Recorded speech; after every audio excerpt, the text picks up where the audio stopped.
Now starting. All attendees are in listen-only mode. Hi everyone, how you doing? This is Joe Noonan, Senior Product Manager over at PhD Virtual.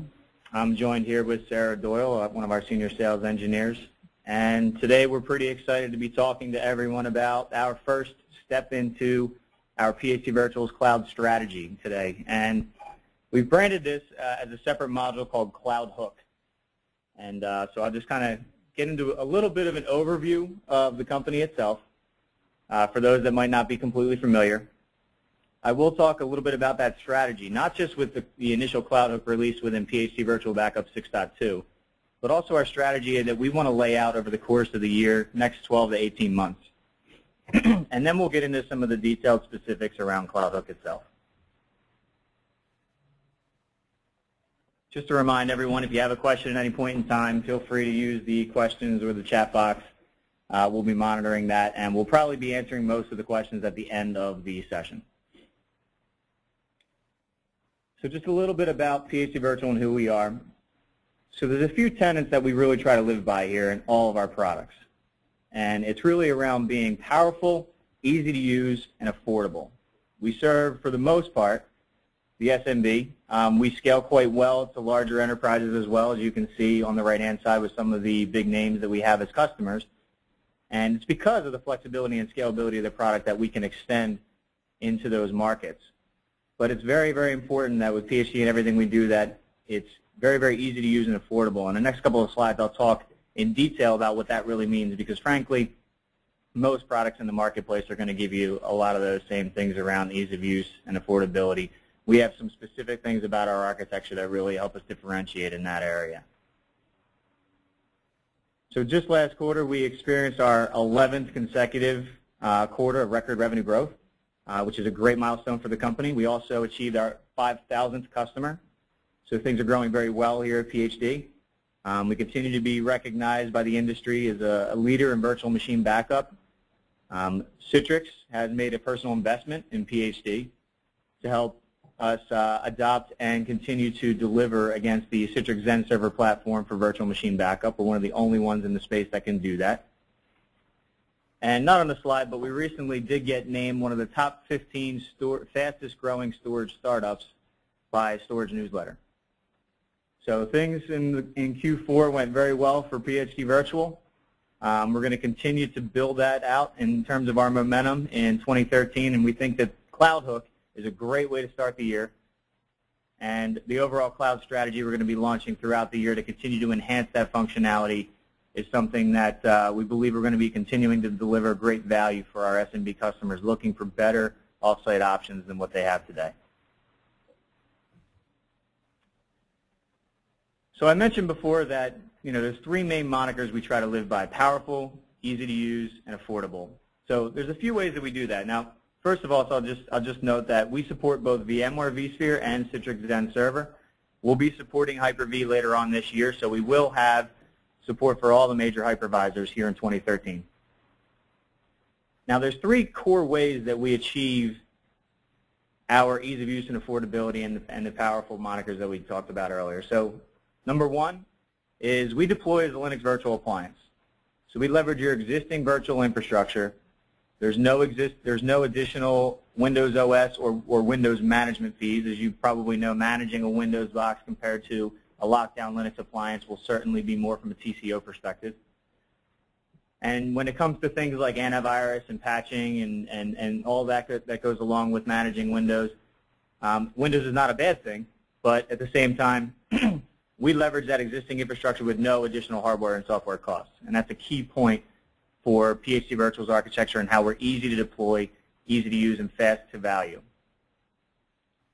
The second main point that helps drive home our value proposition is that we plug right into the hypervisor client management interface.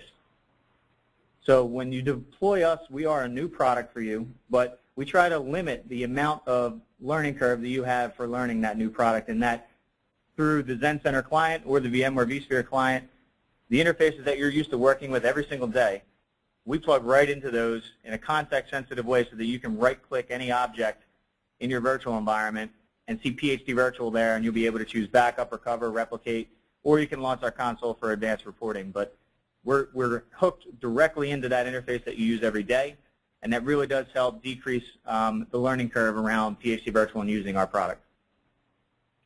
And the third thing, and this is a really important one, is it's not enough to say that we're storage agnostic. For the most part, most backup products today are storage agnostic. They can support many different vendors to back up to. And PhD Virtual obviously supports multiple protocols, NFS, CIFS, and attached disk as a backup target, and now cloud, obviously. While we are storage agnostic, the third component to our value prop is really around optimizing for any storage. We truly do integrate with whatever storage you choose to back up to, and that's because we have multiple backup modes that store data in various ways that your storage target and the protocols we're using to access those storage targets are actually going to behave and perform as good as possible. So for instance, for dedupe appliances, they like large files. We have a full incremental backup mode that will give you large files so those dedupe appliances can ingest that data the way that they like to. Network protocols don't like a lot of chatter with many small files. They like larger files as well, so we have a backup mode that will perform optimally over CIFS and NFS.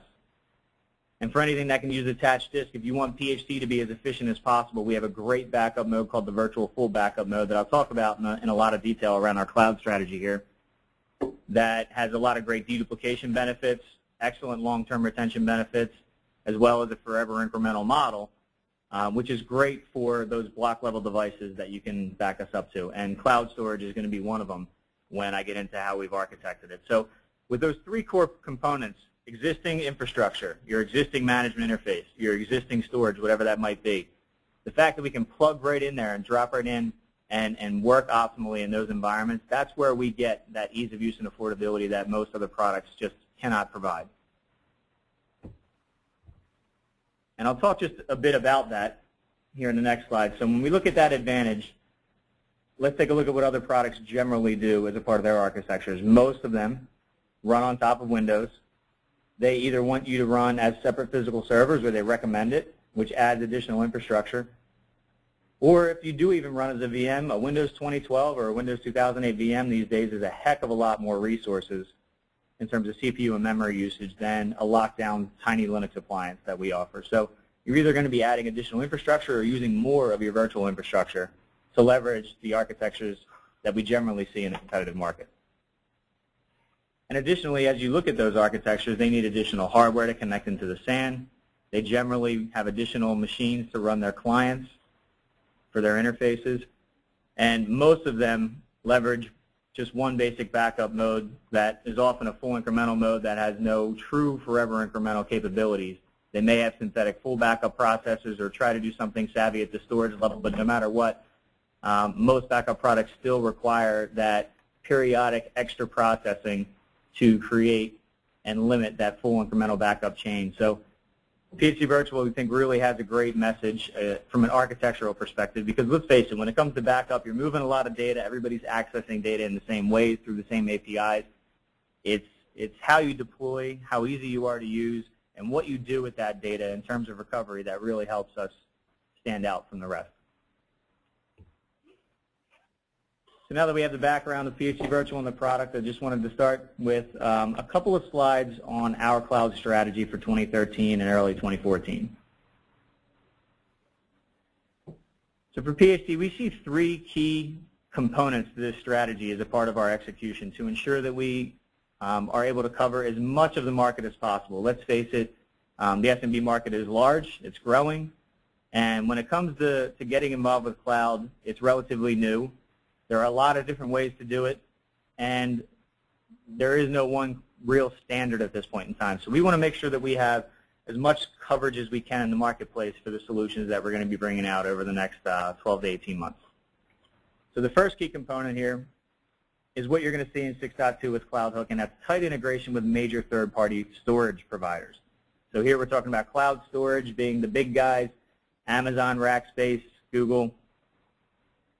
The second leg of the strategy is enabling boutique providers, and we're using the term boutique to really just mean smaller providers looking to add value-added services over top of just basic cloud storage. And we want to enable those boutique providers to leverage PhD in their cloud solutions. And then the third component is we're going to partner tightly with folks to deliver a PhD cloud service, leveraging all of our technology and the services that people can build around that. And we're going to have some great things throughout the course of the year that are going to enhance this from a DR perspective for the cloud. But ultimately, we want to make sure that everything that PhD has to offer a service provider is bundled into one PhD branded service. So when we look at the three components that I just mentioned, they help us to enable three core services that people can offer. So the first one, and this is with 6.2 today, is backup to cloud storage. So here our VBA is going to interact with cloud storage directly, the same way it does with a local backup target. There are some nice key features that we've added to the technology to optimize it, but you're going to manage backups, you're going to manage recovery. Everything is going to look exactly the same as you do today with local backup targets. Your data is just going to be in the cloud.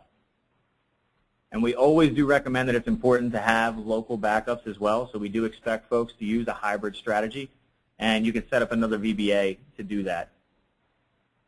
Now, when we look at phase 2, which will come a little bit later in the year, we'll be doing archive to cloud storage. And really what this is a streamlined hybrid cloud approach. So when we say hybrid approach, it's about having local storage and then offsite copies in the cloud. So the archive functionality will actually allow you to use one VBA, back up locally to a target of your choice, and then replicate that backup data over time out to the cloud or archive it out to the cloud.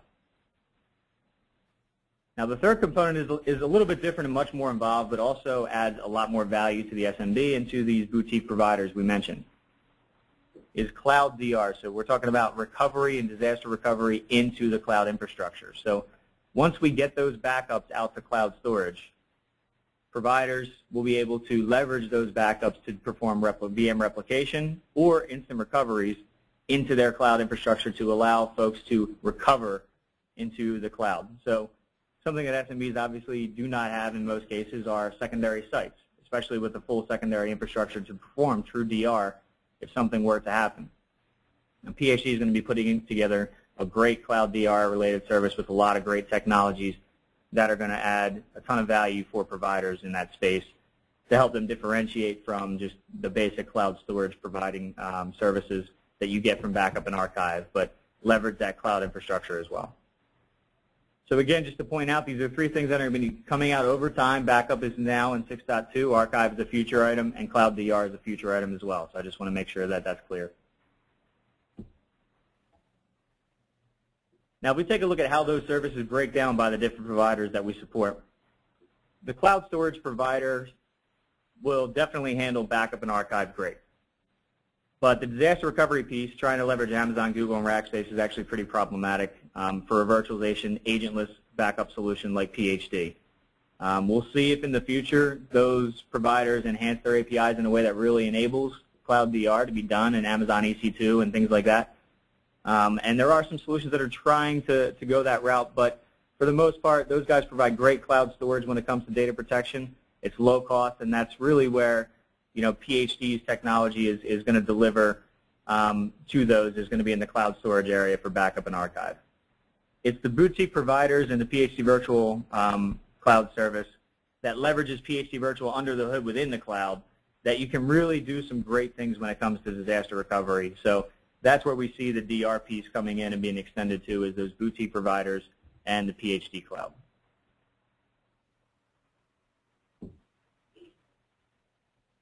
So that's a little bit about what we're going to be rolling out over, like I said, the next 12 to 18 months with the backup as a service piece of CloudHook being there today. So just talking a little bit about CloudHook now and what we're delivering to you today and what you're going to be downloading with 6.2. And one thing I do want to point out is that CloudHook is a separately licensed module. It's embedded as a part of PhD Virtual Backup. When you download the 6.2 trial, it will be enabled and activated, and you'll be able to trial CloudHook. But if you do want to continue using it as a very, very small nominal fee, very small, and so far we've had no problem telling people about the price. I mean, it's a very small fee. But there is a small fee to add that CloudHook license. And if you're an existing customer or if your trial expires and you want to enable CloudHook in the future, all you have to do is call sales.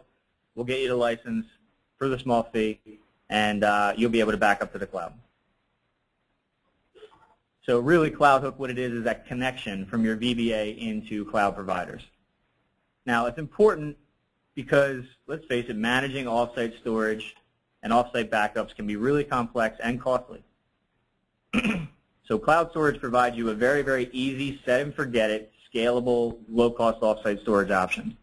I mean, Amazon and Google and Rackspace, these guys are delivering cloud storage for less than 10 cents a gigabyte per month.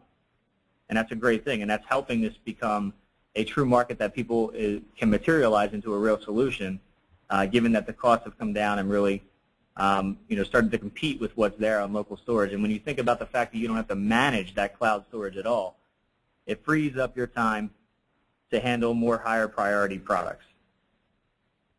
So additionally, when we look at CloudHook, it's very flexible in that you can choose any of those providers. There is not a special CloudHook license for Amazon. There is not a special CloudHook license for Rackspace. If you purchase CloudHook, you have the ability to back up to any of those providers and switch providers whenever you want. And for some of you that are leveraging, painful off-site tape rotation or potentially don't even have off-site backups at all, this will help you decrease the risk of losing data when an outage occurs. You still have to recover that data from the cloud, and we'll talk about some of the great recovery options you have with PHC Virtual. But ultimately, you want to make sure you have that secondary copy of your backup data in case something happens to your backup data storage in your local environment, or your local environment gets completely wiped out altogether and you need to access that data somewhere else. So where CloudHook fits, I'll be the first to tell you that this is not for everyone. Cloud is something that is newly adopted. Folks are really trying to figure out how they can leverage cloud storage, and this is why we're really excited to get into this marketplace pretty early, is that we know that people are going to be trying a number of things, and that's another reason why we kept the cost so low for CloudHook, to make sure that we weren't a barrier, cost was not a barrier to you working out what you want your data protection strategy to be with the cloud. Now, things like your internet bandwidth, the amount of data you're trying to push to the cloud, these are going to be huge factors as to how much data you really can get to the cloud. And that first backup is not always very easy to do. It can take a while. The incrementals are great from that point forward, of course, but that first backup is a little bit more painful. So when you think about who this is targeted to, you're really looking at smaller businesses or departmental enterprise organizations that are running about 1 to 5 terabytes of primary data. It can be more than that, and you can choose to not back up everything to the cloud. But ultimately, and this is not a hard guideline, it's just something we're using to help guide a little bit, that 1 to 5 terabyte range is a nice sweet spot for the amount of data that you can generally push over a typical internet connection. Another point is, if you're a user that's very frustrated with your existing offsite strategy, I mean, I know a number of our customers are still leveraging just removable USB drives as a part of their offsite strategy. It's very problematic. It's time-consuming. Recovery can be a little dicey. It's just not a phenomenal method. And to be able to just have a VBA connected to offsite storage in the cloud and backing up to it on a schedule, and you don't ever have to think about it, and you can recover from it just the way you do from any other storage location, it really just streamlines that process so much and saves so much time that even if cloud storage from a cost perspective is not quite as cheap as what getting an getting an offsite disk array might be, the management headache alone that you'll save by using the cloud could be enough to tip you over the edge and make you want to use the cloud instead. And as I mentioned before, if you don't have any offsite backup process in place at all, I think it's really important that you start thinking about using the cloud. It's so important to have an offsite copy of that data. You really want to make sure that you decrease the risk of losing your customers and your company's data. So, this is a great way to start leveraging that process in an easy-to-use way. Now, we don't just stop at looking at end users. Obviously, we mentioned we want to enable boutique providers to leverage this and power their backup services. And for MSPs and cloud providers, this is where we want to actually help you deliver that value to your customers in an easier manner than you may have been doing in the past. One caveat I want to point out, at least for now, is CloudHook supports the OpenStack Swift storage platform, so that's an important prerequisite there. I know there are a lot more S3 compliant types of platforms out there, and we are going through certification processes with additional platforms because we do think out of the box we'll be able to support a number of them. But for now, we know that the OpenStack Swift storage platform is definitely supported. Just to give you a quick glimpse of the vast changes that have actually occurred in the UI, this is pretty much it in the backup target for CloudHook. So lots of great marketing messaging, lots of value, very little change that you see in the UI. And it's really just when you look at the backup storage tab, you're going to have another option there for Amazon or Google or Rackspace or OpenStack. And you'll basically add a storage path, which will be the bucket that you create in your Amazon account or whatever your provider's account will be. We let you put in a file prefix, which is just a set of characters that will prepend to the file name of every file we store on your cloud account. And that's so that if you do have only one bucket out there and you don't want to create multiple buckets for different VBAs, you can have multiple VBAs with different prefixes backing up to that same cloud storage bucket. And lastly, you just give us your credentials, the access key, the secret. For each provider, they use a slightly different term, and our UI adjusts for that. So it should be very clear as to what you're trying to gather from those storage providers in terms of credentials. And then you're going to give us your own encryption passphrase, and this is really important. So all the data that we send to the cloud is going to be encrypted from the VBA in transit to the cloud, and it will remain encrypted at rest within the cloud. And you'll be able to get up to AES 256-bit encryption with this. And the important part of that is that you're the only one that knows this encryption passphrase. Second part that's very important is as a result of that, do not lose your encryption passphrase. It's going to be really important. Your VBA is always going to have it, so you'll be able to back up and recover just fine. You're not going to have to keep entering that phrase in. But if you ever have to replace a VBA or for whatever reason connect a different VBA to your cloud storage, if you want to be able to recover those existing backups, you need that same passphrase. So do not lose that passphrase, please. The only other component that's really different around how you're going to set up your backups for cloud storage is today we have a concept called write space, which we use for instant VM recovery.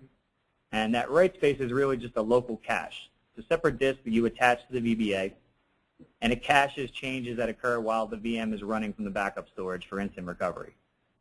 Well, now that same write space is going to be used for local caching of data that's going to the cloud. And you can vary the size of how big you want the write space to be, but our documentation does state a nice best practice of 2.5% of the amount of primary data that you're storing in the cloud. And that's mainly, based on an average of what your daily change rates would be and a nice trade-off between not having to use much local storage for the process, which 2.5% is not a lot, but it is a huge benefit to performance and to reliability with your cloud infrastructure as well as recovery, because now you have some of that data locally that you're going to be accessing very quickly. So a new backup target and configuring write space, those are the only two changes that you're really looking at when it comes to setting up PHP CloudHook. So some of the key features and benefits, I have our main moniker, powerful, easy to use, affordable, and we have flexible here as well. So the flexibility we've talked about, we can basically let you choose any of the cloud providers that we support with CloudHook. You can change them at any point in time. There is no vendor lock-in, and we'll eventually offer PHP Cloud in the future as an option as well. Affordable, so cloud storage I mentioned, generally less than 10 cents per gigabyte per month. So if you have roughly 800 to a terabyte of data stored in the cloud, very often you're looking at less than $1,000 a year to manage that amount of data, which is pretty nice. Easy to use compared to some of the other processes that folks are using with removable tape, removable storage for offsite processes and rotating disks and things like that. Very, very, very easy to manage, very easy to set up, set it and forget it. And there are a number of other solutions that can help people take backup data to the cloud. There's a number of gateway appliances and things like that out there. And PHP ultimately, while the gateways do have some value, PHP is incorporating that value really into our product ourselves so that you don't need to have 3 separate solutions, a backup product, a cloud gateway device, and now your cloud storage provider. You can just use PHP to basically send everything to your cloud storage provider. So definitely easy to use in terms of our design.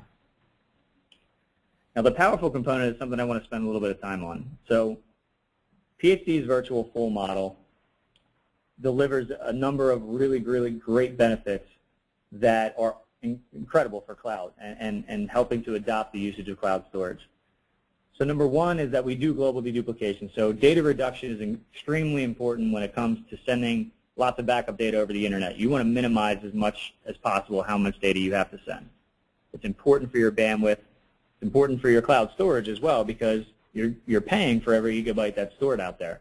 So you really want to limit that as much as possible. So having a good global deduplication solution like PhD is really important there. There's one other piece that the virtual full really helps with, and the fact that the virtual full does not do your traditional full and incremental change of files. It never needs another full backup, and it never performs any kind of synthetic full backup process at the storage level. A full backup or a synthetic full backup, both of them are going to require way too much I/O processing on a periodic basis. It's going to be like doing that full backup multiple times, even if you're just doing it synthetically at the cloud storage end. Having to do that periodically is going to make a lot of solutions that don't have a true forever incremental model pretty much unusable for the cloud because, as I mentioned before, that first backup is going to be the tough part. Getting that initial amount of data out to the cloud over small internet connections, it just takes a little while. So you never want to have to do that again. And with PhD's virtual full backup mode, you never do. Secondly, I'd already talked a little bit about encryption. The AES 256-bit encryption is really important. We want to make sure that your security is intact. And if you're going to start leveraging third-party providers to store data, obviously security is a big piece to it. And we're finding that security when it comes to the cloud, while some surveys still rank it highly, for the SMB mostly, those security barriers are really starting to come down, and folks are definitely leveraging the cloud a heck of a lot more with their data than they were in the past. And a lot of it's because multi-tenancy and security are built into the applications that send data to the cloud like PhD. And lastly, flexible retention. Many of you are going to want to use the cloud for long-term storage options. And PhD has automated retention policies with its virtual full backup mode that allow you to thin backups out over time without you having to run special full jobs and without you having to run in and delete backups that exist within a chain, so to speak. So the flexible retention for long-term storage is a great option with that virtual full mode. Again, I think virtual full was built for this. Using that virtual full model with the many small files that we use in a dedupe store over the internet, the local caching is a huge component to why that's able to perform as well as it needs to and be as reliable as it needs to. So the overall design and architecture of our cloud product is you're going to find it's very efficient, and it's really going to help you save on cost in terms of how much data you send to the cloud. Now, backup is one component. Obviously, recovery from the cloud is a totally separate type of task for most vendors. Some people will actually make you ship a disk physically from the cloud provider, or they'll make you download all the backup files first before you can actually recover a VM guest file or a VM itself. Not with PhD. PhD allows you to recover the same exact way you would recover from any local storage target. If you want to recover full VMs, you can try instant VM recovery. We've actually had some folks in beta successfully do that, and it performed fine for them. It depends on how much data is in local cache for that sort of recovery. You can imagine running VMs from cloud storage over the internet in general would not perform great, but if you do have enough local cache there and the data is sitting locally, it can be feasible. But more importantly, the rollback recovery method was really designed great for cloud storage, and it's because it's only going to pull the incremental changes between what's in the backup and what's in the existing VM. So if you're thinking about a daily change rate of 1 to 5%, and the fact that most recoveries come from the most recent backup, for us to do a full VM recovery with rollback recovery, which we launched in 6.1, that's only going to take 1 to 5% of the data back from the cloud, which makes recovery times very fast, even over the internet for full VMs. And of course, you can do files, application objects, emails, things like that. Those can all be pulled directly from the backups that live in the cloud as well. So all the recovery options that you have today are very usable with cloud storage. And because of rollback recovery, PhD has a great advantage over most other competitors that don't give you a fast recovery model from the cloud. Now, what does that really mean? So most folks are probably going to use the cloud as an off-site backup option. And if that's the case, you're going to do most recovery from local storage, and that's great.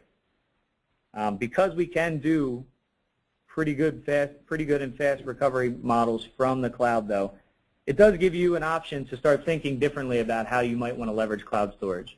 I definitely recommend having backups locally and then copies in the cloud. However, you may want to take the approach that you're going to save your local storage just for critical VM backups that require fast RTOs.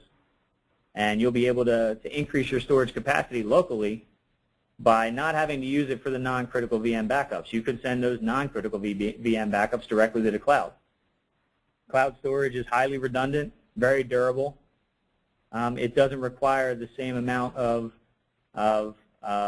redundancy that you have to manage, for instance.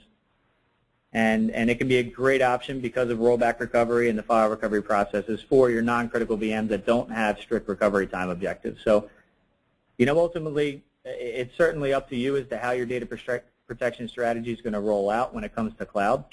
But because we can back up and recover to the cloud just like we would any other target, and performance is fast and efficient, it really does give you the flexibility to choose different avenues to hybrid storage strategies with the cloud.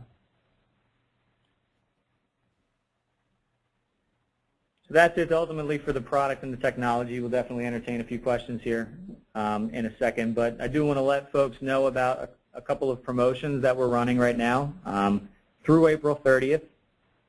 For existing customers that aren't purchasing any new backup licenses, but you have a set of backup licenses already, we're going to give you the first year of CloudHook for 50% off. And for anyone, whether they're an existing customer or a new customer that purchases at least one backup license, we're going to give you CloudHook free for your entire licensed PhD environment for the first year. So the CloudHook pricing is a subscription-based model. It'll be a yearly cost. Like I said, it's very, very nominal. But these promotions will certainly help you play around with CloudHook pretty much for free for that first year. And like I said, we don't want cost to be a barrier to you working with PhD and cloud storage and figuring out what's right for your data protection strategy. The 3 ways to get started: of course, you can obviously contact our sales department. You can also email us at sales@phdvirtual.com. Like I said, the free trial is available. Whenever you download the full VBA trial of 6.2, CloudHook will be enabled for 15 days. So if you're an existing customer and you want to trial CloudHook, just go and download the full VBA package from the Buy Try section of the PhD Virtual website. And we have plenty of great videos, data sheets, and a nice how-to video, as well as a cloud storage account setup document. We know that this is a new concept for some. There are some terminologies and things like that that folks may not be used to yet. And some of the cloud storage providers, they have great management interfaces, but not everything is extremely easy to find in terms of your credentials and all that good stuff. So we have a nice document with nice screenshots that will help you get the information you need to plug into that backup storage tab in our interface. So now we'll turn things over to questions. And Sarah, do we have any? Yes, we have quite a few actually. So the first question that we have is Amazon Glacier will be available? So this is a very popular question already. Glacier is really attractive given the fact that it's about 1 cent per gigabyte per month, depending on the region you're in. Unfortunately, Glacier is not the type of storage yet, at least, that's set up in a way for you to access at any reasonable period of time after you store the data there. And a part of the backup process that we're going to be leveraging, the VBA is connected to it. It does need access to that data. So because we need access, Glacier is not supported, at least to start in this 6.2 release. We do believe we can probably get the data out there. It's just really a matter of some of the processes that the VBA is going to need to perform on that data.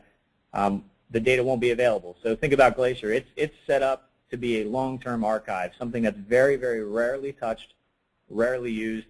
And there are actually a number of additional costs, because I know the storage component of it's very cheap, but there are a number of additional costs with Glacier if you ever try to touch that data.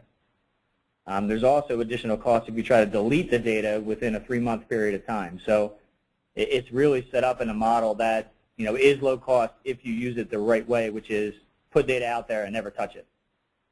So one thing that is possible is for the entire BDS backup data store that goes on S3, you would be able, if you wanted to, leverage the Amazon management interface to archive that entire BDS to Glacier.